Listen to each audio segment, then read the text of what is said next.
Hello, guys, and welcome back to Joe's Ventures. And today we're doing part 128 of our Planet Zoo mod spotlights. So we take a look at some of the wonderful mods people have been making and compare them to, or talk about some of the wonderful biodiversity that we share our world with. So today we've got a bit of an interesting episode with the release of the Mute Swan from the Eurasia Animal Pack. Everyone's kind of just been going swan crazy and making all sorts of waterfowl and things like that. So this entire episode is actually going to be dedicated to swans. So I thought that'd be pretty cool to give it a bit of a theme. And we're talking about all sorts of different swans and things. So yeah, let's get started. So we're going to start with Leaf, who made the Coscoroba swan. That's what we're going to call it, the Coscoroba. So this is the Coscoroba swan. So its scientific name is Coscoroba, which is pretty interesting. So it's a species of waterfowl, like the rest of these guys will be. And the subfamily Aracurinae and the family Antanidae, so it's kind of a duck one. These guys are found in South America. Well, that's quite cute. Found in South America, Argentina, Bolivia, Brazil, Chile, Paraguay, Uruguay, and the Falkland Islands. So this was originally placed. Its genetic or where it was placed on the family tree was not actually that clear until a 2014 study suggested it was related to the Cape Barren goose, and then found it's actually quite basal to the group of Cygnus. So it's a quite early relative of the genus Cygnus, which includes all the other species of swans. And that's what they're considered quite related to. So this is quite basal. This is the only one in here that's not in the same genus. This is in Coscoroba. The other ones are all in Cygnus, which is pretty cool. But these guys, you can see, are about a medium to large size waterfowl, but they're smaller than the true swans. These guys have about a 90 to 115 centimeter, or about 35 to 45 long, and have a wingspan of about 155 centimeters, or about 61 inches. And they can get quite big as well. Males will typically weigh about 3.8 to 5.4 kilograms, or about 8 to 12 pounds. And females will be about 3.1 to 4.5 kilograms, or about 7 to 9 pounds. And you can see their appearance is actually considered to be slightly unusual. They kind of look like an in-between between a geese and true swans. They have completely featherless faces, unlike true swans, and this allows them to... and their feet are also directly located under their body, so they can walk more efficiently than a lot of other waterfowl, so they're pretty good at walking around. And they actually share this compared with the American Peking duck. They have like that being compared with them, but they have that kind of larger and darker reddish bills. And the adults have the same plumage. They're all quite white with those red legs, or quite orange with those orange feet and beak. But upon hatchling, they have like blue-grey bills, and then their feet is very similar to that. And then this fades into their dark colours when they reach about 8 months old. So in terms of their habitat, let's see if there's one on the water there. We'll have a look at you. Why not? So in terms of their habitat, these guys are a year-round resident of central Argentina, around and along the Uruguay-southern Brazil border. They also breed, but does not winter in southern Chile and Argentina, south of Tierra del Fuego, and it can be up to the Falkland Islands. Its winter range also extends north of central Chile, northern Argentina, Paraguay, Uruguay, and southern Brazil, and has been recorded as a vagrant in Bolivia and some locations in Brazil. And typical habitats for these guys include well-vegetated lagoons, freshwater swamps, and human-made reservoirs. And it's mainly a bird of the lowlands, but they have been seen at about 1,300 meters, and there's at least one record of them about 2,000 meters, or about 1,600 feet. Quite interesting.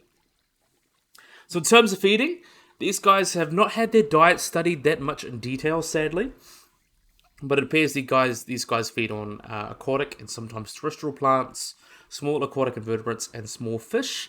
And they forage mainly while swimming and wading in shallow water, as a contrast to other swans, which are seldom upends, which is quite interesting. They also been known to graze on land, and often feeds with the black-necked swans that we're going to do next. So we're going to talk about the little breeding, because they have a look at cute little babies. So typically they breed in the local spring, which is May to October in northern Argentina, and July to December in Chile, and July to August in southern Brazil. And these species are quite romantic. They have quite long-term pair bonds, and they'll nest in a mound of vegetation lined with soft grass constructed by both parents in a small inlet, partly floating on the reed beds or along grass close to water.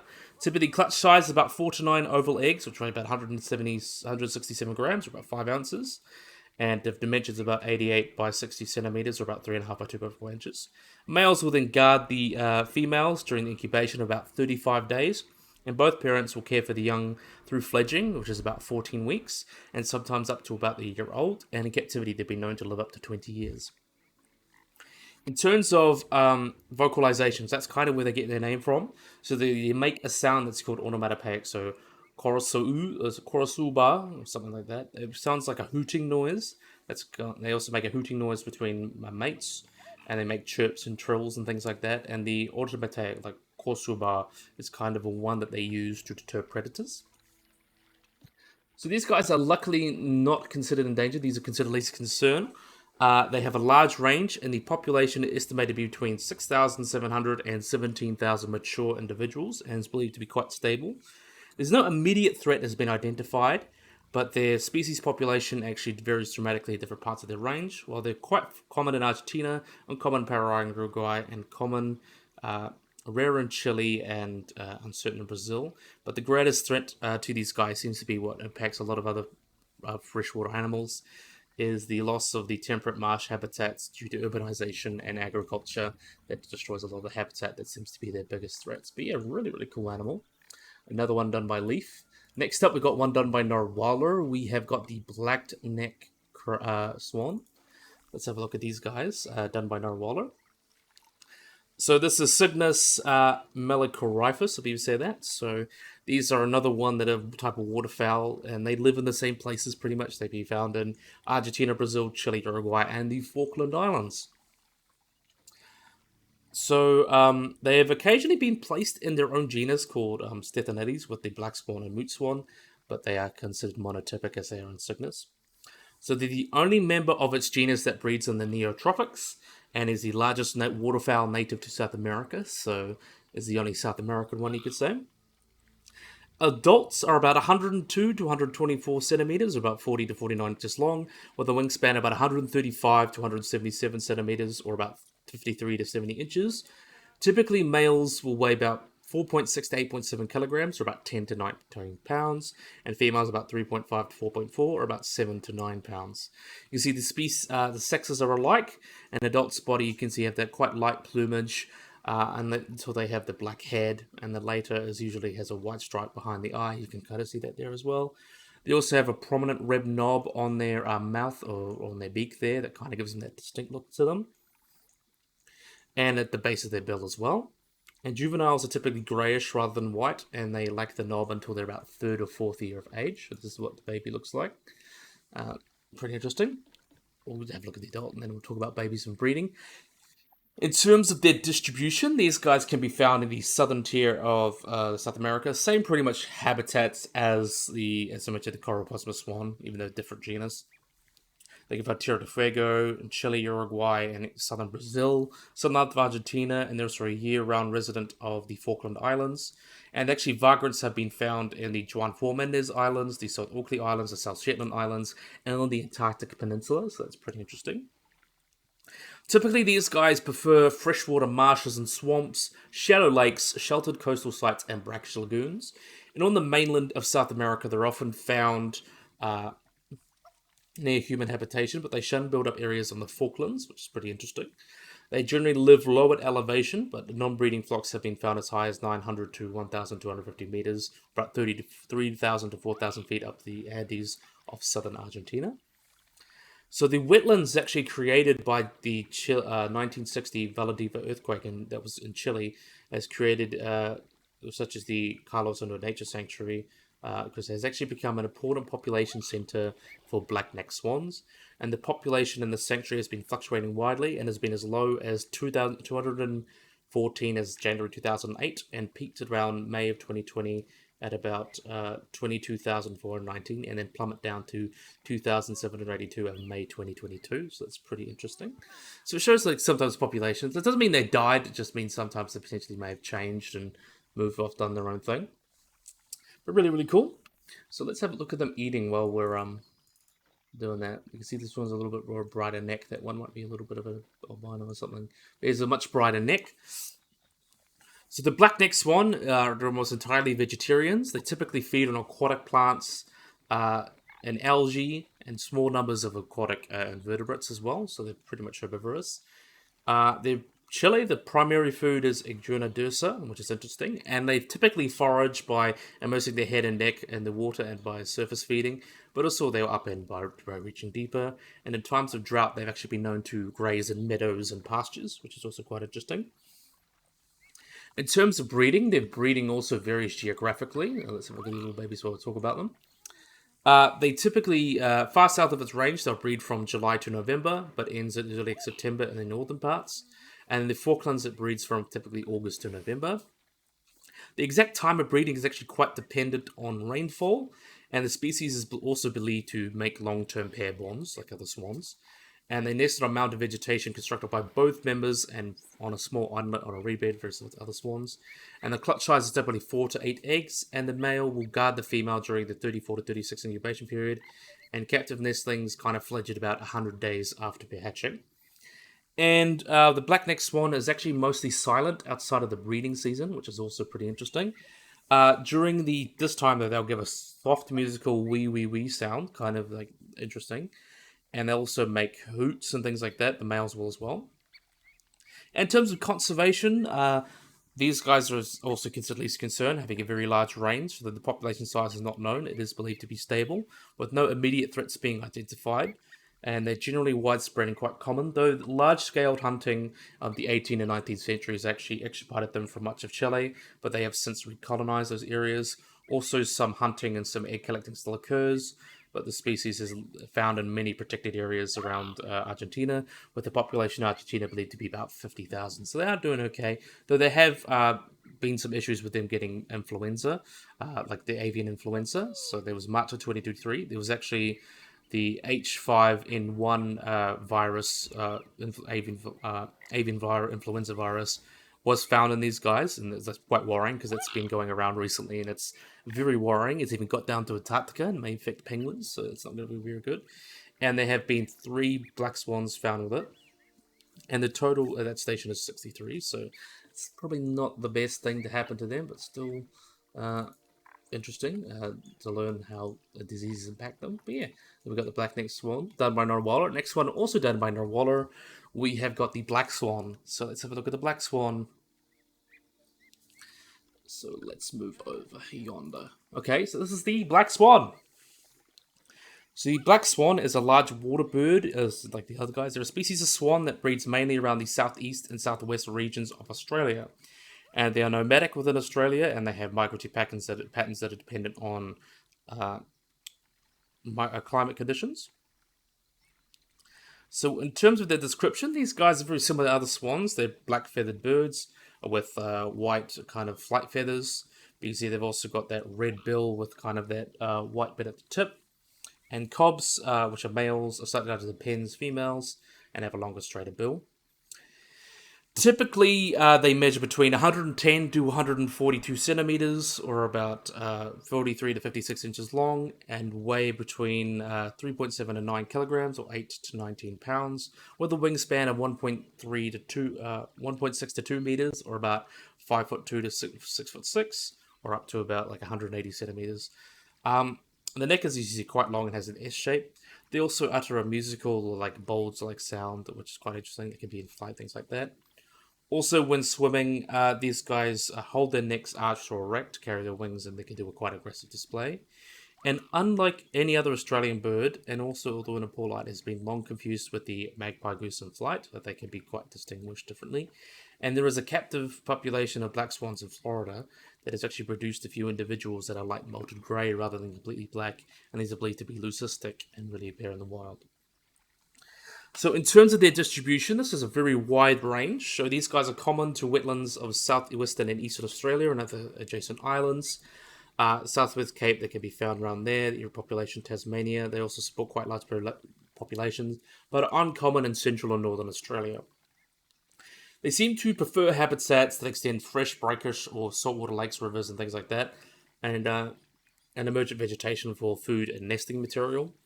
They also favour permanent wetlands, including ornamental lakes, got to be found in flooded pastures, tidal mudflats, and occasionally out to sea. And they were thought once to be quite sedentary species, but they're actually now considered to be quite nomadic. So there's no set migratory pattern, but they will move depending on rainfall or drought. And in higher rainfall years, they'll immigration occurs from the south to west, and then can be reversed during the drier years. So it really just depends. And the black swan, like many other waterfowl, they'll lose all their flight feathers once they molt after breeding and unable to fly for about a month. And during this time, they usually settle into large open waters for safety. And this has quite a large range, with figures being about 1 to 10 million square kilometres, giving extent of it, and the population estimated to be about half a million individuals, with no significant threats to these guys, so they are considered least concern. So there are a lot of introduced populations. New Zealand is actually really interesting as well. So before the arrival of the Maori in New Zealand, there actually was a species that was really closely related to the black swan. They're in fact considered to be a species of the same as the black swan for a long time, but the New Zealand swan had some adaptations that made them different, and then they were hunted to extinction. But after that, in 1864, the Australian black swan, these swans here were introduced into New Zealand and now have become common around lakes and things like that. And they're also thought to quite easily naturally fly to New Zealand, so they are considered natives, so they can easily fly here, and they easily could have got here by themselves, though most of the descendants most of the living black swans in New Zealand are descendants of introduced ones. Very possible they could have flown here by themselves. It was just a assisted thing. It's kind of here. They're largely descended from deliberate introductions. They could have flown here naturally pretty easily, and of course they did as they evolved into the New Zealand swan. And some still consider them the same species, so it depends who you ask. They're also introduced into United Kingdom and Japan as kind of ornamental birds, very similar to other things. Were protected, but there's some small populations around the place. And also places such as the United States, there's some in Florida, but there's no evidence of them breeding. Also, mainland China as well. But in terms of diets and feeding, we'll talk about that. We'll find another one over here that we can look at and see them walking. So in terms of their diet, these guys are entirely herbivorous, but they will eat some seasonal regional vegetation. They'll eat lots of marsh plants, things like that. Reed mace is quite important for these birds in wetlands and some obviously different areas, things like that. The exact composition of like either they eat algae or stormworts and things like that depends on the water level, but they'll breed in a variety of those. They'll feed very similar to other swans. They'll dip their head in the water and kind of look around for food. In terms of nesting and reproduction, I'm going to sound like a broken record, but they are largely monogamous and they pair for life with about a 6% divorce rate. And a third of studies actually show that there's about a third of all broods exhibit extra pair bonding, and an estimated 1/4 were all pairings were homosexual. So 1 in 4 pairs were actually a same-sex pair. So mostly males, but females are measured as well. They'll often actually steal nests or form temporary threesomes with females that would obtain eggs, and then they'll drive off the female, which is very interesting. So good on them. So generally, black swans in the southern hemisphere will nest in the wetter winter months, so like February to September, in large colonies. They'll nest in especially large kind of heaps, amounts of reeds and things like that. That can be 1 to 1.5 meters in diameter and about a meter tall. The nest is typically reused every year, restored or rebuilt as needed. Both parents share the care of the nest, with a typical clutch having about 4 to 8 greenish-white eggs that incubate for about 35 to 40 days. Incubation begins at the laying of the last egg to synchronize hatching of the chicks. Prior to commencement, these guys will birds will sit over them without actually warming them. And both sexes incubate the eggs, with females incubating at night, and they'll change it as marked by ritualistic displays. And if the eggs actually roll out, both sexes will retrieve them and actually put them back in the nest, which is quite cute. And after hatching, they are tended by their parents. And cygnets may ride on their parents' back for longer trips to deeper water, but black swans are less likely to do this behavior than mute or black-necked swans, which was interesting. So in terms of conservation, they are protected species and are considered least concern, and they're a big part of Australian culture, so they kind of became a part of identity. You know how like mute swans become a part of the British identity, black swans became a part of New Zealand's and Australia's identity, mainly more Australia, and on the coat of arms as well. Yeah, so really, really cool. Love these guys. Really awesome. So that was done by Narwhal as well. Next up, we got a few more done by Leaf.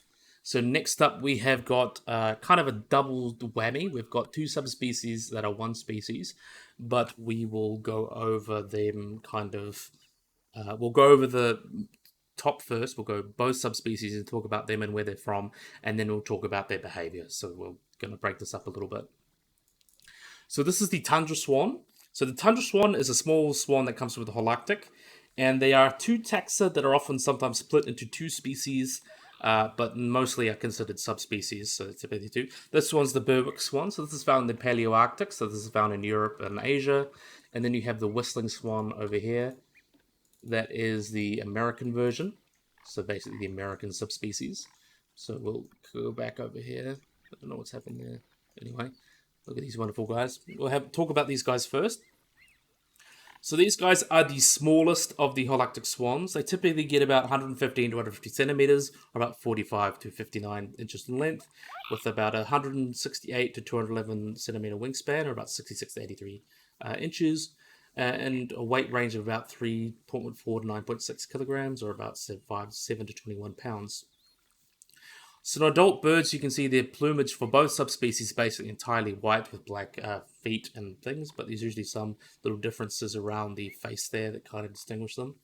Immature of both subspecies are white mixed with some dull grey. You can kind of see these little babies here. They're pretty much the same on both, so I won't bother going too much into them. But this one here is the Berwick Swan. So these are the smaller subspecies. So the Berwick Swan, let's see. We'll have you walking. We want to. Oh, that's not the one. We'll have a look at you walking. So it's the Berwick Swan. So these guys are a smaller subspecies, and there is a slight size decline, with the eastern birds being slightly larger, with good measurements only being found in the western populations, however.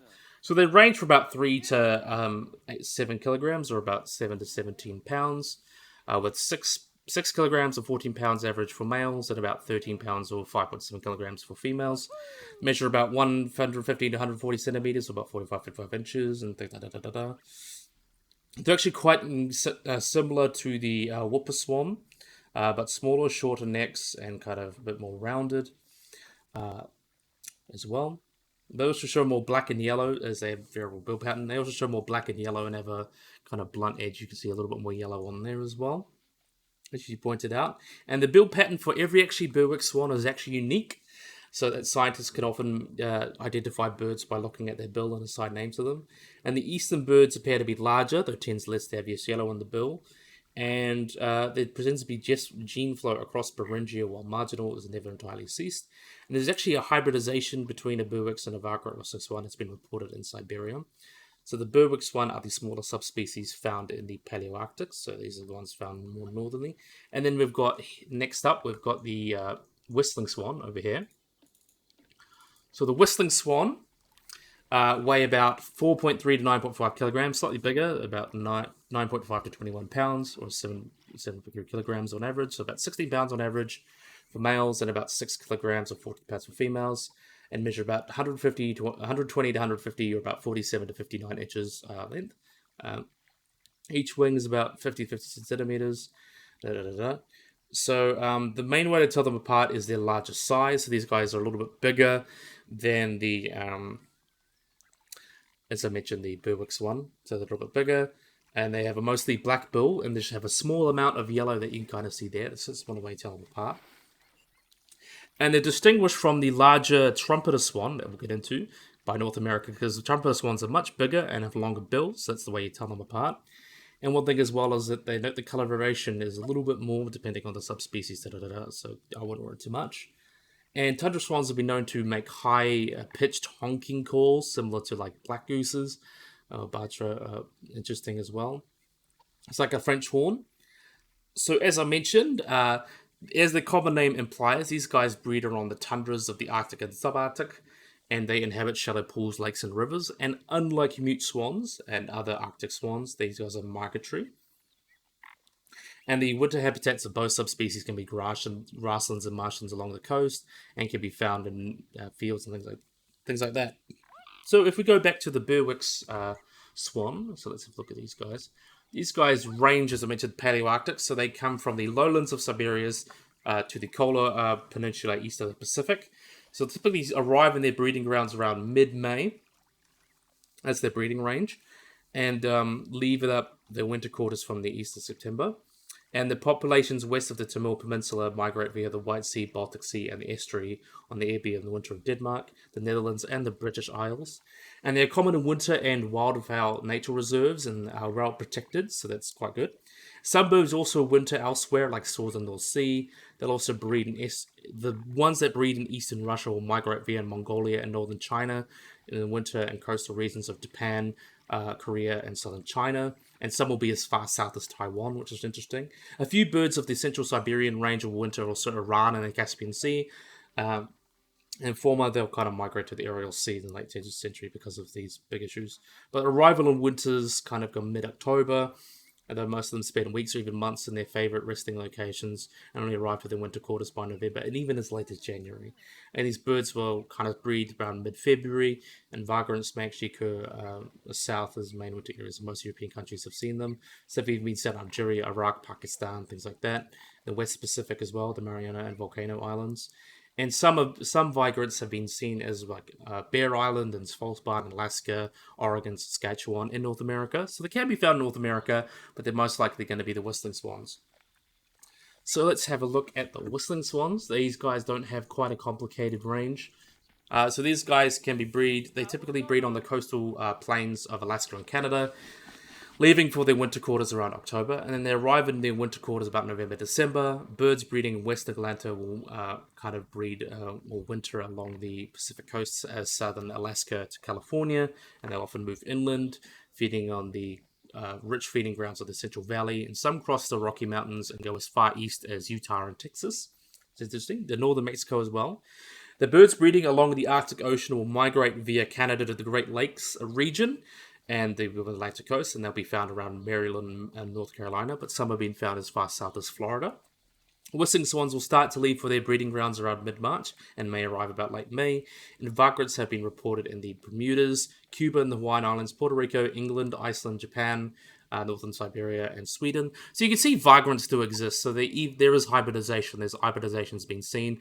And sometimes one subspecies, like the whistling swan, may fly all the way to England and potentially breed with a Berwick swan and then create hybrids. So they're not completely separated as a species. That's why they are mostly considered subspecies by most people, but some people argue for species. It's kind of taxonomy being taxonomy. It just depends on who you ask. So we'll just carry on talking about the Berwick swan, the whistling swan now. So that's kind of what we've done. We've got that established. So in terms of their diet, in summer they'll feed on mostly aquatic vegetation like mangrasses and eelgrass as well, marine eelgrass. They'll stick their hair underwater and upend them while swimming. They'll also graze as well. They'll feed on other crops like grains and potatoes as well. In the breeding season, they actually tend to be mainly territorial and be aggressive. But outside the breeding season, they're rather gregarious. They can be found in lots of them. And they also forage mainly during the day. They also have few natural predators, being big and aggressive. They obviously don't need to deal too much. Arctic foxes may threaten breeding females as well, but they can stand their ground and scare off the foxes. Brown bears, another big one, so they get eaten by brown bears. Also things like red foxes, golden eagles, Gallicus gulls, parasitic jaguars as well. More rarer ones such as brown bears, golden eagles, and even grey wolves have been known to kill adults, but typically they do pretty well. About 15% of adults die each year from various causes and have an average lifespan about 10 years. The oldest recorded tundra swan was about 24 years old. So they do mostly well. There's some predators that can attack them, but they do mostly well in that regard. Okay, so let's have a look at the babies. Have a look at these little guys. So tundra swans typically mate in late spring, usually around after they return from the nesting grounds. And usual swans, they will pair monogamously until one partner dies. Should one partner die, the surviving bird will not mate again for some years, or sometimes even for their entire lives. So they're quite monogamous. The nesting season starts at the end of May. They build a big nest mound that's very similar to most other species.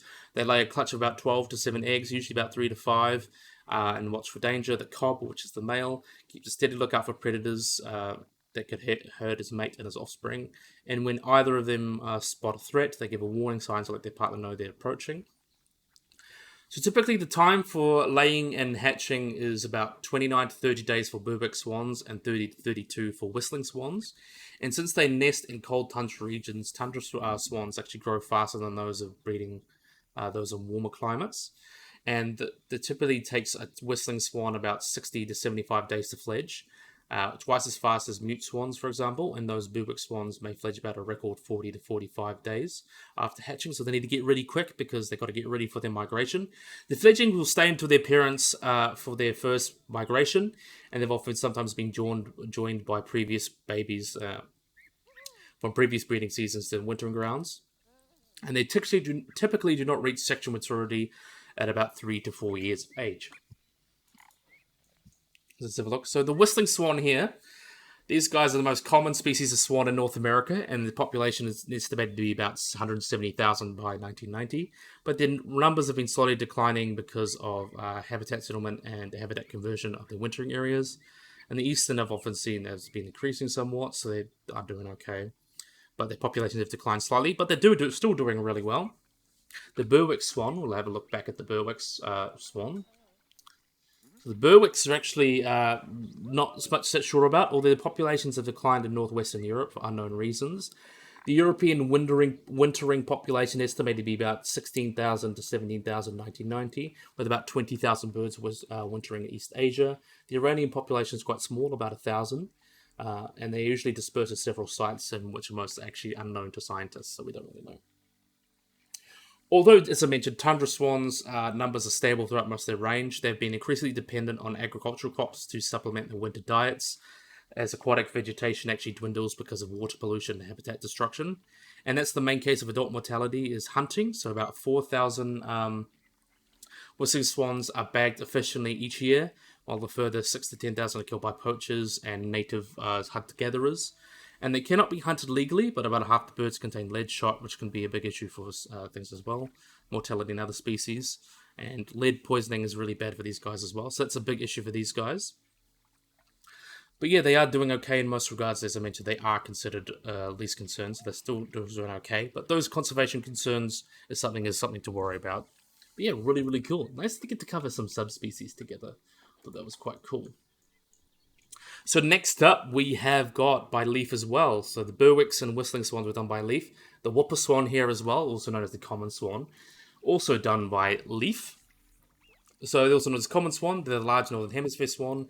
They're pretty much the Eurasian counterpart to the North American trumpeter swan, and they're the type species of the genus Cygnus.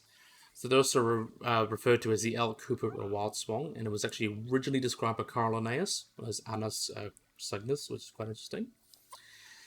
So they're quite similar in appearance to the Berwick swan, however they are much larger. They get about 140 to 165 centimeters, or about 55 to 65 inches, and have about a wingspan about 205 to 275 centimeters, or about 81 to 108 inches, and they have a weight typically between 7 to 14 kilograms, with an average of 9 to 11 kilograms for males and about 8 to 9 for females. And a verified mass of a wintering male in Denmark has actually put him at 15 kilograms, which makes him the heaviest flying bird, one of the heaviest flying birds known, which is pretty cool. You'll see they have a more angular head and a more variable bill pattern that's shown to be more than Berwick swans. So they've got more black, yellow than black, and contrasting with the Berwick swans, it's got more black than yellow. And like their close relative, they're quite vocal, and they have a call very similar to trumpeter swans. So in terms of distribution and habitat, these guys require large areas of water to live in, especially when they're still growing, because their body weight cannot be supported by the legs for too long. The whooper swans also spend much time swimming, straining, and eating food that grow on the bottom of the water. They also have this deep honking call, and despite their size, they are quite powerful flyers, so they can migrate hundreds of even 1,000 kilometers from in southern Europe to eastern Asia. They typically breed around the subantarctic Euro-Siberia, further south in Benelux in the Tiger Zone. They're also rare breeders in northern Scotland, with no more than 5 pairs breeding there recently, though, and a handful of pairs breeding in Ireland.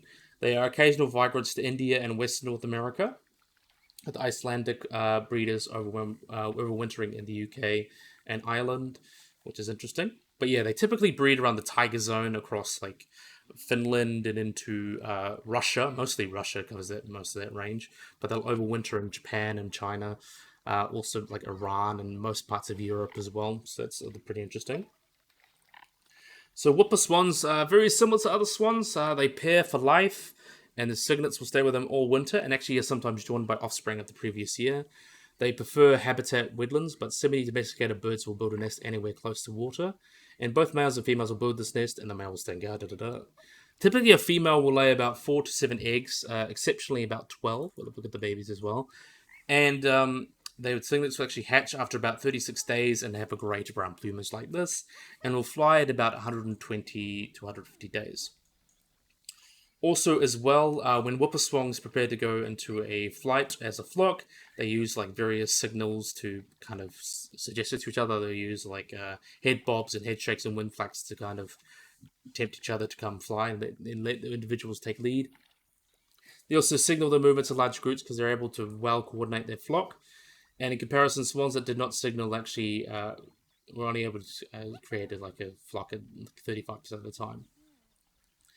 And additionally, the signaling methods have been actually made a way for paired mates to stay together in flight, and also been used to kind of coordinate themselves as well. And observational evidence actually indicates that swans whose mate is paying attention and participates in the partner signal are more likely to follow through with the flight. So it's quite interesting as well. They're also quite noisy, so their calls are quite similar to the Berwick swans, but more deeper, of course. And whooper swans are much admired in Europe and the national bird of Finland and admired in coins, and of course protected by the screenment of the Conservation of African and Eurasian Migratory Waterbirds. And musical utterances by whooper swans have been moment of death, such as the swan song, kind of that's where that came from the whooper swan. And the global spread of the, as I mentioned, avian influenza reached the UK, and they actually found a dead whooping swan in Scotland affected with it, which is very, very not good. Okay, so that's the last one. No, next to the last one. Now we have the last one, so that's a wonderful whooper swan. Last but certainly not least, we've got the biggest swan in the world. This is why I kept it for last. This was done by Nora Waller. We have got the trumpeter swan. So let's have a look at you guys. Really wonderful big animal. So the trumpeter swan, or Cygnus burricanta, these guys are the species of swan found in North America. They're the heaviest living bird in North America, native to North America, and the largest extant species of waterfowl. So we'll get into that. So their taxonomy, they were formally described in 1831 by Scottish naturalist John Richardson as Cygnus burricans, and it hasn't changed that much. So the name's burricana means trumpeter because they make a sound like a military trumpet. And as mentioned, they are the largest extant species of waterfowl and both the heaviest and longest native bird to North America. So though typically adults reach 138 to 165 centimeters in length, or about 4.6 to 4 feet 6 inches to 5 foot 5. The large males can reach about 5 foot 11 or 180 centimeters in length. The weight of adult birds is typically between 7 and 13 kilograms, or up 15 to 30 pounds, and possibly due to seasonal variation, things like that. They've been reported. Males have been weighed 10 to 12 kilograms, or 24 to 28 pounds, and about 9 to 10 kilograms for females. That makes them one of the heaviest living birds or animals capable of flight. And in terms of average mass, they are the heaviest birds in the world, alongside the mute swan, the Andean condor, the core buzzard, and the Dalmatian pelican. There are only a handful of birds that weigh in excess of 10 kilograms between the sexes. And one survey actually shows that this is they're second only to the condor, the Andean condor, in kind of average masses. So they're kind of up there with some of the biggest birds that can fly, and are considered the biggest one, pretty much. The trumpeter swan wingspan is about 185 to 304.8 centimeters, or about 6 to 10 foot wingspan, which is interesting. The largest known male trumpeter attained length was about 6 foot long and a wingspan about 10 foot and weighed about 17.2 kilograms. And it's actually the second largest individual waterfowl ever found. And there was only one mute swan that was found that was a mass of 23 kilograms. That was like, what the heck? But it was unknown whether it could fly because of its size. So there's kind of this first one, we probably knew it could fly. So that's why it's considered the largest flying bird, because the largest individual was flying. But it is up there with like the Dalmatian pelican, the mute swan, the Kori buzzard, and the Andean condor, with being some of the largest birds being able to fly. And all on average get above 10 kilograms in flight. So that's pretty cool. So you can see, very much like the mute swan, they've got entirely white plumage. And like mute swans, the cygnets have a light grey plumage, as you can kind of see that there. And they gain this plumage after a year. And as with the whooper swan, they have an upright posture and swim with a straight neck. Kind of gives them the elegant pose. They have a large wedge-shaped bill that's black and typically lined with a salmon pink coloration as well. And then their bill is actually about 10 to 12 centimeters, which is twice the length of a Kenneth goose's bill. And the mute swan, that was introduced to North America, is actually kind of scarcely smaller, but can be easily distinguished by its orange bill. We got the mute swan in games, so we know what that looks like. This one's got like a much darker bill, and typically a little bit average, a little bit bigger. The mute swan is often found year-round around developed areas near human habitation. The mute swan is, but these guys are typically only found in pristine wetlands with minimum disturbance, especially when breeding. And there's also the trumpet swan, tundra swan, that is also lives in the whistling swan that lives in America. They can be confused with them, but they're much, much smaller and also have different beaks. They're much more yellow on their beaks. So they have similar calls. So we're going to talk a little bit about their history. Their breeding habitats are typically shallow pools with wide rivers as well, and these marshes, things like that, will be found. The largest number of breeding pairs can be found in Alaska, and they have access to food and shallow and unpolluted waters and things like that, and no disturbance from humans. And natural population of these swans migrate from the Pacific coast down into parts of the US. So in winter, they will typically migrate to the southern tier of Canada and around the Montana, Washington, Colorado, and has been found as far south as Texas and Southern California. They'll also be found in Arkansas. In early 17, there was actually a population, a juvenile swan took residence in North Carolina, which had been the first first sighting in that part of the state. And non-migratory trumpeter swans have been artificially incubated in some areas of Oregon where they never occurred, introduced into parts of Oregon where they're never seen again.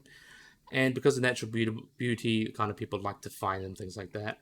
And occasional vagrants have been seen in the United Kingdom, which are believed to be vagrants or escapes from the escapees from private collections, which is interesting.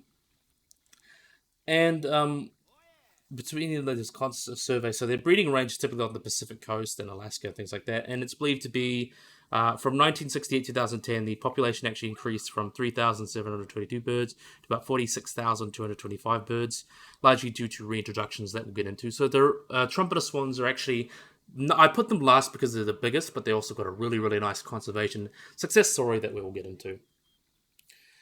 So in terms of their diet, these guys feed while swimming. They'll be similar. They'll feed on aquatic parts and insects, very similar to other swans. The young actually will also initially eat insects and small fish eggs and small fish and things to get extra protein, but feed in very similar ways and eat very similar things to other species of swans. Typical mortality predators of the eggs of these swans can be ravens, raccoons, wolverines, black bears, grizzly bears, coyotes, wolves, things like that, and otters as well, but mostly... most of these young babies also be fed on by snapping turtles, gulls, red foxes, minks, eagles, bobcats, and coyotes, boars, and pumas.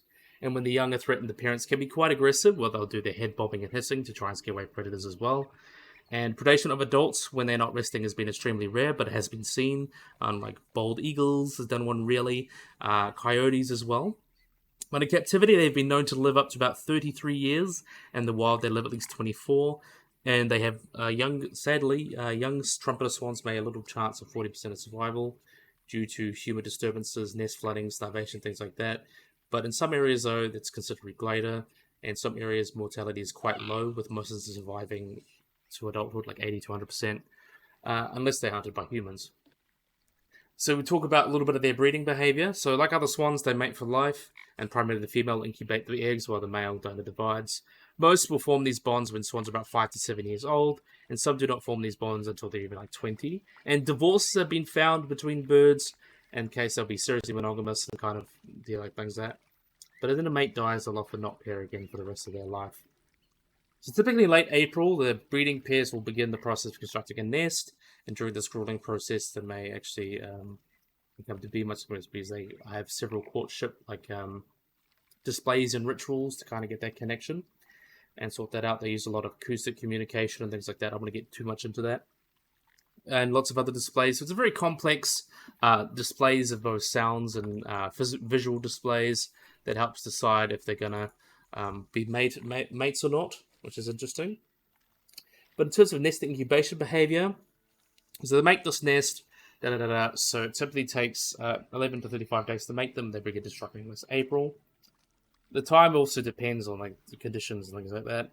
I'm trying to just condense this a little bit. Typically, a female will lay between 4 to 6 eggs and incubate them for about 32 to 37 days until they hatch. And the eggs are actually quite possibly the largest of any flying bird alive today. In comparison, they are 20% larger dimensions than the Andean condor, which attains a similar adult weight and more twice as heavy of those Corey bustards, which is quite interesting. Mothers will actually spend their time obviously sitting on the nest. They've been incubated, stand up and reach down to roll over the eggs every 20 minutes or so. And this fur is used to keep an appropriate temperature on all sides. And it's very important because exposure to elements is a very high mortality thing for these young guys. And the time away from the nest they're typically used to preen and things like that. And the only time that they'll leave is kind of defending the nest, so they'll go and run off and defend the nest. So in terms of parental behavior, typically males, after meeting and building the nest, the males will guard the female. And then the females will kind of sit on the nest and the aggressor going to meet more frequently. And typically they'll have very close relationships with their parents, and then the young will fledge at about 3 to 4 months, and they'll spend their first winter with their parents at least. So now we're going to talk about their conservation success story. So near extinction, so about the 19th to 20th century, they were hunted a lot for their game and meat, and they used their soft swan skins as powder puffs for their quills. They're also unusually sensitive to lead poisoning, so that can be a big issue for them. And then about 17,000 swans were killed by 1873 and 1877. Oh, they've been declining and declining. And they were sadly most common, and then they kind of went endangered, and they were thought to be in the United States in the early 20th century. There's fewer than 70 wild trumpeter swans that lived in and around Yellowstone National Park. But then surprising news came from a 1950s aerial survey that Alaska's Cooper's Ridge, where several thousand trumpeters were discovered. And this was like, oh, wow, we actually managed to find some, so now we can actually do some reintroductions out to species. So in North America, they were actually considered almost extinct, but luckily there was this Alaskan population that was discovered. That's a few thousand that were able to kind of use them as a conservation thing. So typically, the historical range, they once spread across North America from northeast Indiana to Oregon, the US, and also Canada, James Bay, and the Yukon, then migrated as far south to Southern California and Texas. And that's kind of where their range was, like Michigan, all those kind of places. And even the United States, Eastern United States, North Carolina. So they did have quite a wide range. And then early efforts to reintroduce these birds into other parts of the range and introduce it elsewhere had modest success. Well, suitable habitats actually dwindled, and releasing birds did not undertake migrations. More recently, though, the populations of all three have actually grown during the past 30-year period, about 400% growth. So that's a really great way of showing that these conservation efforts have worked. With swans now migrating, kind of probably reaching about the same kind of things as well. And Yellowstone National Park is very interesting as well. 2019, they had 27 trumpeter swans, and scientists have been seeing some major declines and things all over the year. But there's been all sorts of conservation efforts, like Ontario. There's believed to be about 3,000 living in Ontario with rehabilitation kind of after they've released them. They're doing okay. So this shows that a lot of efforts and a lot of conservation work has really gone to help these swans, and it's really cool efforts and really cool. So Narwhal did a really wonderful job with this trumpeter swan, and it's really cool to see all the swans in Planet Zoo, and very interesting to do an episode talking about them. So yeah, I think this is a great place to end the video. So here's the largest flying bird, one of the largest flying birds at least, but yeah, really, really cool. So yeah, thank you for pretty much Leaf and Narwhal for making these. Leaf did the Coscoroba swan, the Berwick swan, the whistling swan, the whooper swan, and Narwhal did the black-necked swan, the black swan, and the trumpeter swan. So yeah, all very awesome mods, and thank you to both of you for doing these really wonderful mods. So yeah, I really hope you guys have enjoyed this video. Hope you guys like and subscribe. Always remember to hit the little bell icon to get notified about anything. So yeah, if you guys enjoyed this video, hope you guys like and subscribe, and bye-bye.